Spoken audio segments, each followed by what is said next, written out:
नमस्कार, mutual fund show में आपका स्वागत है। हमारा वीकली शो है जिसमें हम सिर्फ म्यूचुअल फंड इंडस्ट्री का जायजा लेते हैं और साथ ही साथ उठाते हैं म्यूचुअल फंड से जुड़े हुए आपके प्रश्न, जिनके ऊपर एक्सपर्ट्स आपको एडवाइस देते हैं। आज के एक्सपर्ट जो हमारे साथ मौजूद हैं वो है हर्षवर्धन रुंगटा जी।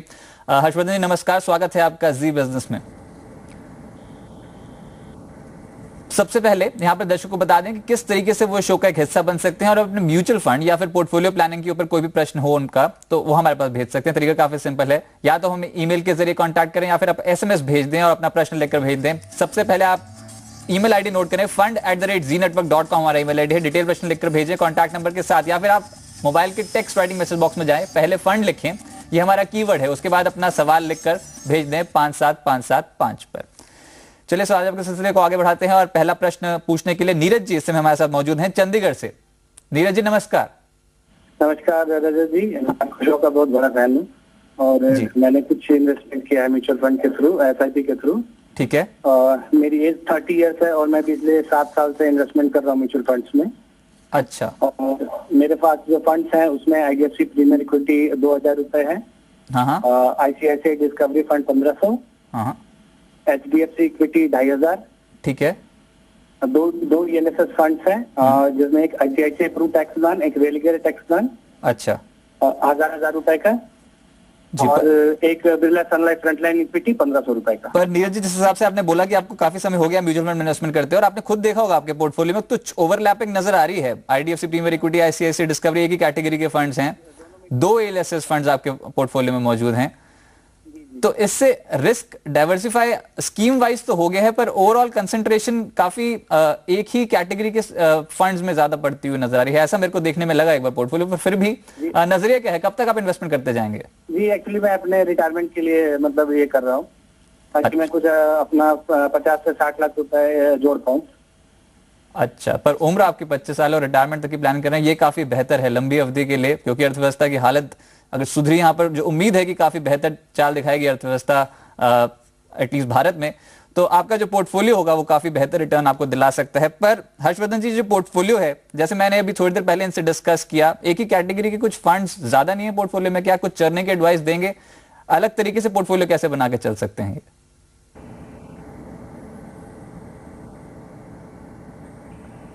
वेल नीरज जी, आप जो अभी इन्वेस्ट कर रहे हैं वो है 9500 रुपीज़ और आप 15 साल के नज़रिए के हिसाब से इन्वेस्ट कर रहे हैं। तो आपके जो स्कीम्स हैं वो अपने आप में ठीक है, लेकिन आपके पोर्टफोलियो में जैसे रजत ने भी कहा उसमें स्कोप है कि आप उसको थोड़ा रीअलाइन करें, क्योंकि डुप्लीकेशन है। मैं आपके लिए स्कीम्स बता दूं आप किस प्रकार निवेश कर सकते हैं। आप इन 4 स्कीम्स में कंटिन्यू करिए। आप एचडीएफसी इक्विटी फंड में जो 2500 कर रहे हैं वो कंटिन्यू करते रहिए। आईडीएफसी प्रीमियर इक्विटी फंड में 2000, बिरला फ्रंटलाइन इक्विटी में 1500 रुपए, आईसीआईसीआई टैक्स प्लान में 2000 रुपए कर दीजिए। जो आप रेलिगेयर के टैक्स प्लान में कर रहे हैं वो बंद करके आप आईसीआईसीआई की एक ही स्कीम में निवेश करिए। आपको आईसीआईसीआई डिस्कवरी भी बंद करना होगा आपको, और उसकी जगह पे आप IDFC premier equity fund maintain करिए अपना मिड कैप फंड के लिए। एक फंड जो आप ऐड कर सकते हैं अपने पोर्टफोलियो में वो है index fund, Franklin India index fund, BSE Sensex plan.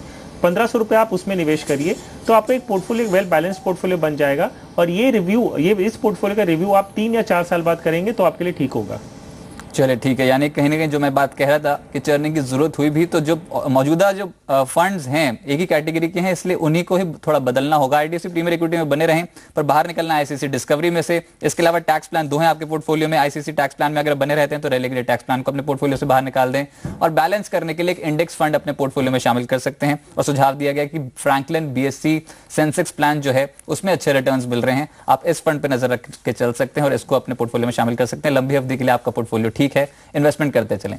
चलिए इसी बीच अगले प्रश्न की ओर बढ़ते हैं और सुभाष जी का प्रश्न लेते हैं। दिल्ली से हमारे पास आया है ईमेल के जरिए और प्रश्न है इनका, स्मॉल कैप एक फंड इनके पोर्टफोलियो में है और रुंगटा साहब इन्होंने 67,000 इस फंड में जमा कर लिए हैं और जबरदस्त यहां पर एसआईपी के जरिए निवेश करते चले जा रहे थे, पर अब जाके इनको लग रहा है कि इस फंड की परफॉर्मेंस उतनी बेहतर नहीं है जितनी बाकी के फंड्स की है, तो क्या इसमें से निकल जाए? हालांकि अगर ट्रैक रिकॉर्ड देखें तो 5 साल में हर साल लगभग 27% का रिटर्न इस फंड से मिलता हुआ नजर आया है। क्या बाजार की जो सिचुएशन है उसमें JP Morgan smaller company fund जो है ये आउट परफॉर्म करता दिखता है आपको, या फिर इसी कैटेगरी का कोई और फंड जहां पर बेहतर रिटर्न मिल सकते हैं इन्हें?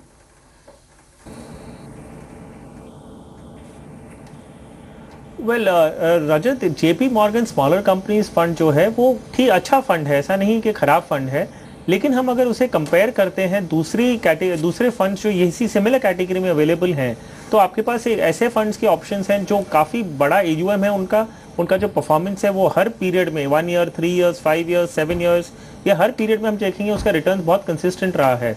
JP मॉर्गन का जो आप अगर एसेट्स देखेंगे वो बहुत कम है, 114 करोड़ 15 करोड़ के आसपास उनका एसेट्स हैं।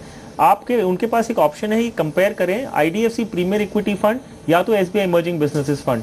इन दोनों का जो एसेट्स है वो लगभग 1000 करोड़ के आसपास है। सो इन्हें अगर एग्जिस्टिंग इन्वेस्टमेंट्स, मेरा सुझाव ये रहेगा कि वो कंटिन्यू कर सकते हैं, JP Morgan smaller companies fund में ही रहने दें।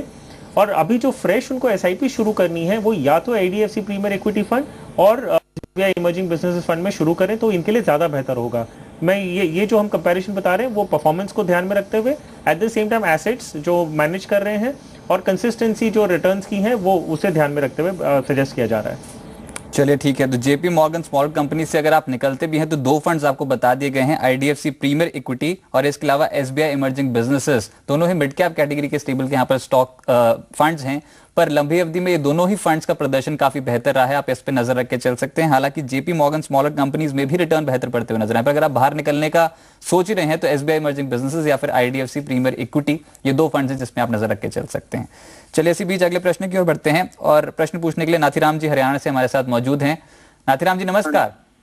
नमस्कार जी। हाँ जी, अपना सवाल पूछ सकते हैं, आप क्या पूछना चाहते हैं म्यूचुअल फंड्स पे?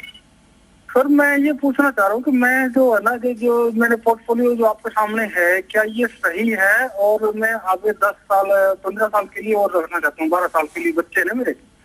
अच्छा, इनके लिए लेना चाहता हूँ। क्या म्यूचुअल फंड क्या होता है? मैं इस बारे में जानता नहीं क्योंकि मैं एक गाँव में हूँ। अच्छा, पर नाथीराम जी ये जो आपका इन्वेस्टमेंट है, आप सरकारी नौकरी करते हैं पहले तो ये? जी हाँ, अच्छा, सर्विस में हूँ सर। ठीक है, तो GPF में तो ऑब्वियसली इन्वेस्टमेंट है ही, PPF में भी आपने एलोकेशन कर रखी है, यूलिप खरीद रखा है, postal life insurance policy, LIC policy, mutual fund में आज तक कभी इन्वेस्टमेंट नहीं किया आपने?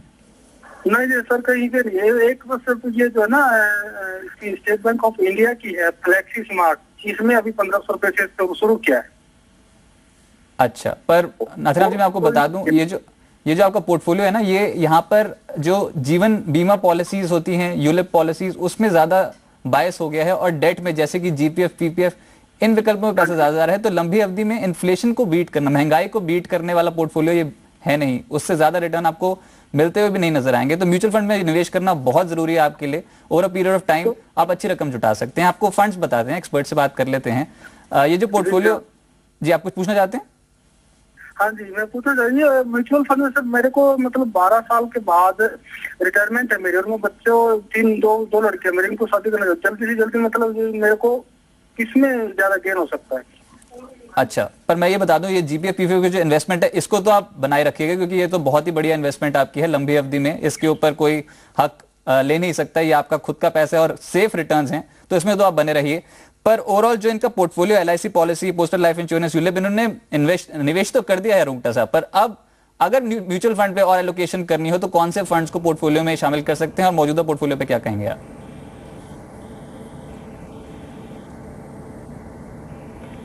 वेल नाथीराम जी, आपका जो पोर्टफोलियो है वो जैसे हमने बताया कि पूरा डेट की तरफ फोकस किया गया है। आपके GPF है, PPF, इंश्योरेंस पॉलिसीज हैं, आपने एक यूलिप ले रखी है जिसमें आप 500 रुपया महीने का प्रीमियम भर रहे हैं।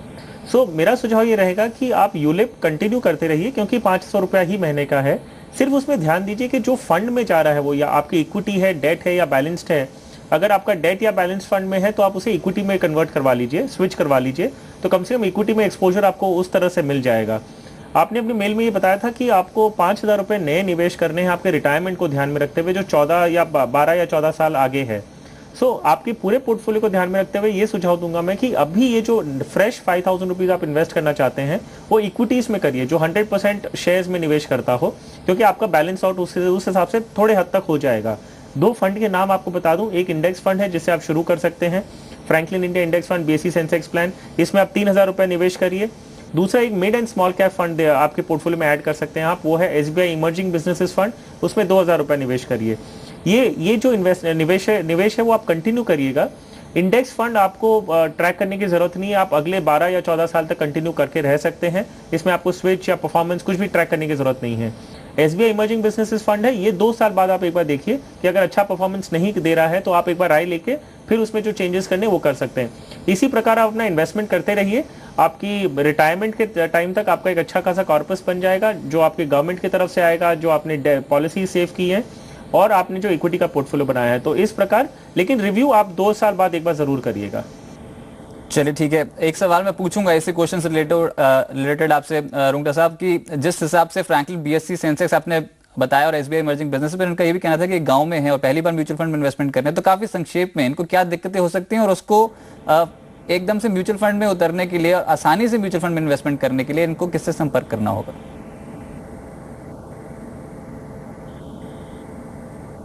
इन्होंने कहा ये गांव में है, लेकिन गांव में भी डिस्ट्रीब्यूशन नेटवर्क्स अगर इंडिविजुअल एडवाइजर्स का नहीं है तो आप बैंक के थ्रू खरीद सकते हैं। स्टेट बैंक की ब्रांच आपके जो जहां भी आप हैं, विलेज है, जो भी गांव में है, वहां पर स्टेट बैंक की ब्रांच जरूर होगी। आप वहां पे कांटेक्ट कर सकते हैं कि आपको म्यूचुअल फंड में निवेश करना है, तो आपको स्कीम के नाम हमने बता दिए, तो आपको एडवाइस पे डिपेंडेंट नहीं है, सिर्फ आपको एग्जीक्यूट करना है। और अगर ये ऑनलाइन से कंफर्टेबल है तो ये ऑनलाइन भी अपना अकाउंट खोल के ये इन्वेस्टमेंट शुरू कर सकते हैं। तो इनके पास ऑप्शन है कि बैंक में अप्रोच करें और या तो वो ऑनलाइन डायरेक्ट कंपनी की वेबसाइट्स में आपको असिस्टेंस लेके वो वहां से SIP शुरू कर सकते हैं। आज की तारीख में कोई लोकेशन का डिसएडवांटेज है वैसा हम नहीं मानते, यस, लेकिन एडवाइस में आपको शायद जहां पे वो है वहां पे इन्हें क्वालिटी एडवाइस ना मिले, तो एडवाइस इनको मिल चुकी है, सिर्फ एग्जीक्यूशन करना जो आज की तारीख में मुश्किल नहीं है। आप ऑनलाइन सारी फैसिलिटीज अवेलेबल हैं, लॉगिन करके आप सीधा अपना अकाउंट खोल सकते हैं। जी, इसी नोट पे एक छोटे से ब्रेक के लिए रुकते हैं, जल्द हाजिर होंगे और सवाल लाइंड अप हैं, बहुत सारे कॉलर्स हमारे साथ इसमें बने हुए हैं। छोटे से ब्रेक के बाद हाजिर होते हैं।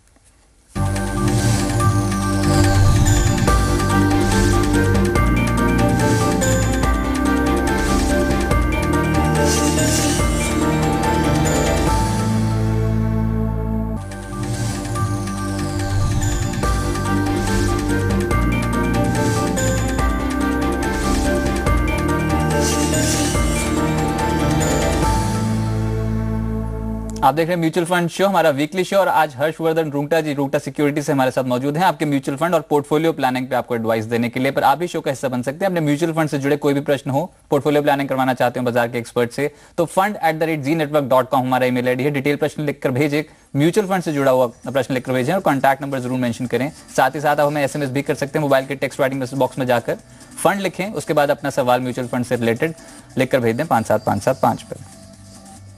राजीव जी से बात करते हैं, मुंबई से हमारे साथ लाइन पे मौजूद हैं। राजीव जी नमस्कार। हाँ बोलिए सर। हाँ जी, आप अपना प्रश्न पूछिए। हाँ, मेरा सवाल था कि बिरला MNC फंड में systematic investment plan monthly 2000 over the period of 5 years करते हैं। अच्छा। तो वो कैसा, हाउ इज इट? अच्छा, आप इसमें ऑलरेडी इन्वेस्टेड हैं, आपने किया है निवेश इस फंड में? नहीं, ये करना है systematic investment plan Birla MNC fund at the rate of 2000 per month over a period of 5 years.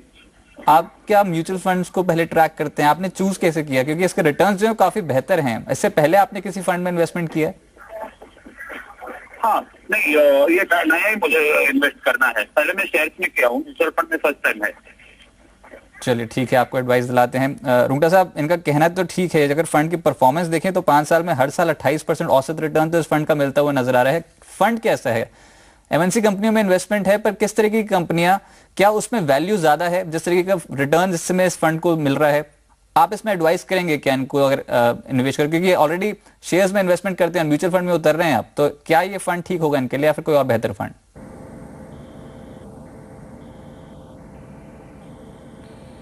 Well Rajiv जी, आप जो MNC फंड आपने सिलेक्ट किया है, फंड अच्छा है, उसके रिटर्न्स भी राजा जी ने बताया कि रिटर्न्स भी अच्छे हैं। सिर्फ मुझे एक चीज है कि जब आप कोई भी निवेश करते हैं, ये फंड का अगर हम ऑब्जेक्टिव देखें, बिरला म्यूचुअल फंड का MNC फंड का ऑब्जेक्टिव देखें, इनका ऑब्जेक्टिव है वही कंपनीज में निवेश करेंगे जो मल्टीनेशनल्स हैं। और अगर हम पोर्टफोलियो वेटेज देखें तो लगभग 40% मिड कैप कंपनीज में होती है। मिड कैप कंपनीज वो हैं जिनका मार्केट कैपिटलाइजेशन 2500 करोड़ से 10,000 करोड़ के बीच में है। सो अगर हम एक यही फंड को अगर हम एक जनरल सिचुएशन से कंपेयर करें कि आप एक कोई लार्ज कैप या मल्टी कैप फंड में निवेश करते हैं, लार्ज कैप का डेफिनेशन ये हो गया कि वो 10,000 करोड़ एंड अबव की कंपनीज में निवेश करता है। सो अगर आप कोई भी कंपनी देखें जिनका market capitalisation 10,000 crore and above है, वो इनवेरिएबली कोई ना कोई दूसरी कंट्री में प्रेजेंट होती है, वो मल्टीनेशनल कंपनी होती है। सो अगर आप अपना फोकस एकदम नैरो करके आप ये कर रहे हैं कि मुझे सिर्फ MNC कंपनीज में करनी है, तो आई डोंट नो कोई स्पेसिफिक बेनिफिट आपको अचीव हो रहा है कि नहीं। इसके सामने आप कंपेयर करिए, अगर एक डाइवर्सिफाइड इक्विटी फंड होता है जिसका जो अक्रॉस द बोर्ड इन्वेस्ट करते हैं, तो उसके चांसेस हैं कि उसमें जो स्टॉक होगा आपके पास वो एमएनसी भी होगा and other companies which are very highly potential in the domestic market as well. So आप एचडीएफसी इक्विटी फंड को कंपेयर कर सकते हैं, लेकिन मैं आपको रिपीट कर दूं सिर्फ कि एमएनसी फंड खराब नहीं है, एमएनसी फंड भी अच्छा है, उसका प्रदर्शन अच्छा रहा है। सिर्फ है कि कोई स्पेसिफिक फंड आप ले रहे हैं कोई स्पेसिफिक पर्पस सॉल्व करने के लिए, वो मुझे ये एमएनसी फंड में नहीं लगता है। अगर आप कंफर्टेबल है कंटिन्यू करिए, एक बार आप एचडीएफसी इक्विटी फंड के साथ कंपेयर करिए, अगर आपको नहीं जमता हो then continue with Birla MNC fund, otherwise आप स्प्लिट करके अमाउंट दोनों फंड में भी कर सकते हैं। चलिए, तो आपको कंपैरिजन कर लेना चाहिए और बिरला सन लाइफ एमएनसी फंड के बजाय आप एचडीएफसी इक्विटी पे आप नजर रख के चल सकते हैं। अगर आपको ये पसंद हो तो आप इस पे इन्वेस्टमेंट कर सकते हैं, फायदा होता हुआ नजर आएगा। तो आप इन्वेस्टमेंट अगर सोच ही रहे हैं पहली बार म्यूचुअल फंड में, तो एचडीएफसी इक्विटी ज्यादा बेहतर विकल्प यहाँ पर सामने निकल के आ सकता है। चलिए, इसी बीच पंकज जी हमारे साथ जुड़ चुके हैं पुणे से। पंकज जी नमस्कार। नमस्कार जी। हाँ जी, अपना सवाल पूछिए आप। हाँ, मेरा सवाल ये है कि मैं पहले अपने फंड बतला दूं आपको। मेरा HDFC equity fund, HDFC top 200, HDFC mid cap opportunity, ये 1,000 का है। आईसीआईसीआई प्रोडेंशियल डायनेमिक रेगुलर ये 2,000 का है। अच्छा। आईडीएफसी प्रीमियर इक्विटी ये 2,000 का है। रिलायंस ग्रोथ, एसबीआई, एफएमसीजी और एसबीआई इमर्जिंग बिजनेस की 1,000 के हैं। अच्छा, पर तो पंकज जी जो आपने फंड्स भेजे इसमें से तो आपने जो हमारे पास फंड्स भेजे थे वो इतनी लंबी सूची तो नहीं थी, उसमें सिर्फ आपने मेरे ख्याल से दो फंड्स के ऊपर आपने चर्चा की। फोन लग गया है तो मैं सारी चीजें पूछना चाहता हूँ। मेरी एज 38 है। हाँ जी। और मेरी 2 बेटियां हैं, एक 2 साल की, एक 3 साल की है। मैं एक्चुअली इनको 20 साल से कंटिन्यू करना चाहता हूँ। तो पहली चीज तो ये बताइए कि फंड कैसे हैं, और दूसरा ये है कि 20 साल बाद के रिटर्न में मतलब मुझे कितना मिलने की संभावना है। नहीं, आपको कैसा लगा आपका पोर्टफोलियो? उसमें ये जो 2 फंड्स हैं, क्या इससे सेटिस्फाइड नहीं है आप? ये 2 फंड हैं SBI FMCG, SBI emerging businesses, ये आपके पोर्टफोलियो में है? हाँ, है, दोनों हैं। इनका प्रदर्शन ठीक है? बाकी के फंड्स आप ट्रैक कर रहे हैं, उनका रिटर्न्स ठीक है? एक्चुअली देखिए, मैं बहुत ज्यादा इन चीजों को समझता नहीं हूँ, मेरा बिजनेस है, समय भी नहीं दे पाता हूँ, इसकी मैंने आपसे एडवाइस मांगी है। अच्छा, तो मेरा पोर्टफोलियो कैसा है ये आप बता दीजिए। बस एक बार फिर हमको 2 फंड्स आपको पता है, एसबीआई एफएमसीजी और एसबीआई इमर्जिंग बिजनेसेस। एक बार एक्सपर्ट के लिए जो बाकी फंड्स हैं उसमें एलोकेशन में बताइए, सिर्फ फंड्स बता दीजिए कौन से हैं। हाँ, HDFC equity fund, HDFC top 200 जी, HDFC mid cap opportunity, ICICI prudential dynamic, ठीक है, आईडीएफसी प्रीमियर इक्विटी जी, और रिलायंस ग्रोथ फंड। चलिए, ठीक है। रुंगटा साहब, इनका जो प्रश्न है, इन्होंने क्योंकि हमारे पास आधा ही प्रश्न भेजा था, पहले तो ये जो 2 फंड्स है SBI FMCG, SBI emerging business, ये कैसे हैं, और जो बाकी फंड्स ये बोल रहे हैं जिसमें एचडीएफसी की तरफ पोर्टफोलियो जो ज्यादा बायस्ड है, आपने क्या समझा इनका पोर्टफोलियो कैसा है और क्या लंबी अवधि के लिए कंटिन्यू रह सकते हैं?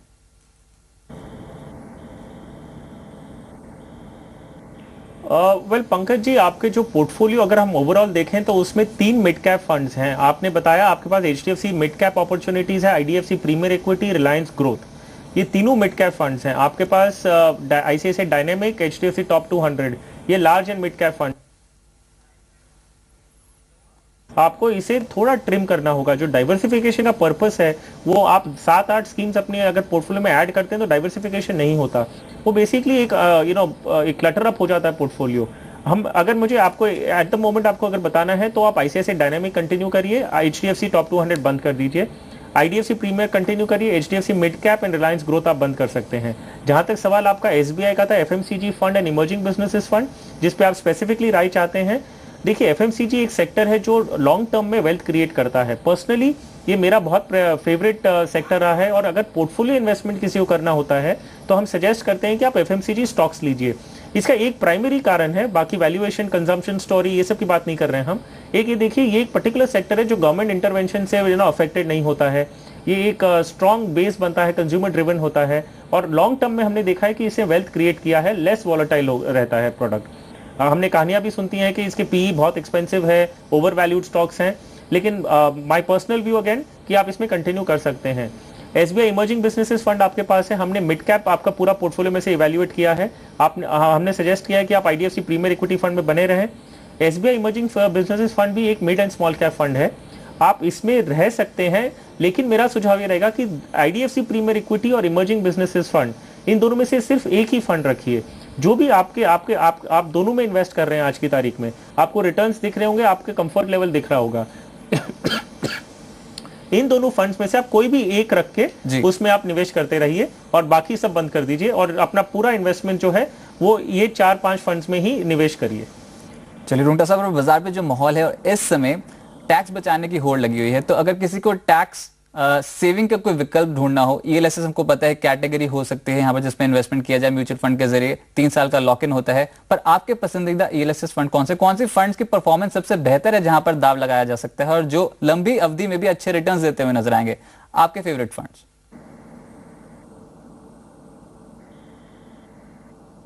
वेल, 2 फंड के नाम बता सकता हूं मैं, ICICI Pru tax plan and Canara Robeco equity consistent है अपने रिटर्न्स में और इनका जो परफॉर्मेंस हमने देखा है वो मार्केट को बीट करता है।